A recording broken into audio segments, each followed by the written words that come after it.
ਪਾਕਿਸਤਾਨ ਤੋਂ ਬਾਹਰ ਦੂਸਰੇ ਮੁਲਕਾਂ 'ਚ ਵਾਸਤੇ ਓਵਰਸੀਜ਼ ਪਾਕਿਸਤਾਨੀ ਪਾਸਪੋਰਟ ਬਣਵਾਉਣ ਵਾਸਤੇ ਜਾਂ ਰੀਨਿਊ ਕਰਵਾਉਣ ਵਾਸਤੇ ਉਸ ਮੁਲਕ 'ਚ ਕੰਮ ਕਰਦੇ ਪਾਕਿਸਤਾਨੀ ਐਮਬੈਸੀ ਮਿਸ਼ਨ, ਸਫਾਰਤਖਾਨੇ, ਕੌਂਸੂਲੇਟ ਆਫਿਸਿਸ ਨੇ ਜਿਹੜੇ ਉਹਨਾਂ ਨਾਲ ਰਾਬਤੇ ਕਰਦੇ ਨੇ।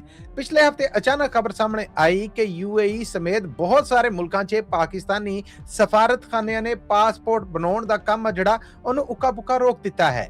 ਪਾਕਿਸਤਾਨੀ ਫਾਰਨ ਆਫਿਸ ਔਰ ਪਾਸਪੋਰਟ ਆਫਿਸ ਦੇ ਜ਼ਰੀਏ ਨੇ ਆਖਿਆ ਕਿ ਕੋਈ ਟੈਕਨੀਕਲ ਖਰਾਬੀ ਹੈ ਜਿਹੜੀ ਮੇਨ ਸਰਵਿਸ 'ਚ ਹੈ, ਜਿਹਦੇ ਕਾਰਨ ਇਹ ਕੰਮ ਰੋਕਿਆ ਗਿਆ ਹੈ। ਪਰ ਇਹ ਗੱਲ ਹੈਰਤ ਵਾਲੀ ਸੀਗੀ ਕਿ ਅਚਾਨਕ ਇਹ ਖਰਾਬੀ ਸਾਰੇ ਮੁਲਕਾਂ ਦੇ ਵਿੱਚ ਹੋਣੀ ਚਾਹੀਦੀ ਸੀਗੀ, ਪਰ ਕੁਝ ਮੁਲਕਾਂ ਦੇ ਵਿੱਚ ਹੀ ਕਿਉਂ?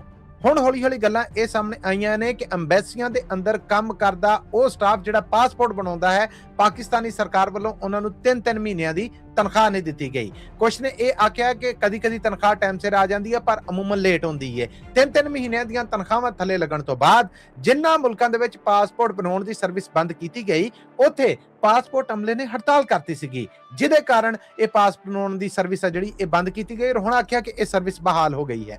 ਸਰਵਿਸ ਤੇ ਬਹਾਲ ਹੋ ਗਈ, ਪਰ ਸਰਕਾਰ ਨੂੰ ਜਦੋਂ ਬਰਤਾਨਵੀ ਮੀਡੀਆ ਵੱਲੋਂ ਇਹ ਸਵਾਲ ਕੀਤਾ ਗਿਆ ਕਿ ਸਰਵਿਸ ਕਿਸੇ ਟੈਕਨੀਕਲ ਖਰਾਬੀ ਕਾਰਨ ਬੰਦ ਨਹੀਂ ਸੀਗੀ ਹੋਈ, ਸੁਣਿਆ ਤੁਹਾਡੇ ਅਮਲੇ ਨੇ ਹੜਤਾਲ ਕੀਤੀ ਸੀਗੀ, ਇਹਦੇ ਤੇ ਸਰਕਾਰ ਨੇ ਕਿਸੇ ਕਿਸਮ ਦਾ ਕੋਈ ਜਵਾਬ ਨਹੀਂ ਦਿੱਤਾ। ਪਰ ਹੁਣ ਦਾਅਵਾ ਕੀਤਾ ਜਾ ਰਿਹਾ ਹੈ ਕਿ ਜਿੱਦਾਂ ਪਹਿਲਾਂ ਪਾਸਪੋਰਟ ਬਣਾਉਣ ਦੀ ਸਰਵਿਸ ਚਾਲੂ ਸੀਗੀ, ਟੈਕਨੀਕਲ ਖਰਾਬੀ ਨੂੰ ਦੂਰ ਕਰ ਦਿੱਤਾ ਗਿਆ ਔਰ ਉਹ ਪਾਸਪੋਰਟ ਬਣਾਉਣ ਦਾ ਕੰਮ ਜਿਹੜਾ ਉਹ ਚੱਲ ਰਿਹਾ ਹੈ। ਲੇਕਿਨ ਸਰਕਾਰ ਇਸ ਗੱਲ ਦੇ ਉੱਤੇ ਹਾਂ ਔਰ ਨਾ ਨਹੀਂ ਕਰ ਰਹੀ ਕਿ ਹਾਂ, ਮਸਲਾ ਹੜਤਾਲ ਕੋਲੋਂ ਔਰ ਤਨਖਾਹਾਂ ਟਾਈਮ ਸਿਰ ਨਾ ਦੇਣ ਕੋਲੋਂ ਖੜਾ ਹੋਇਆ।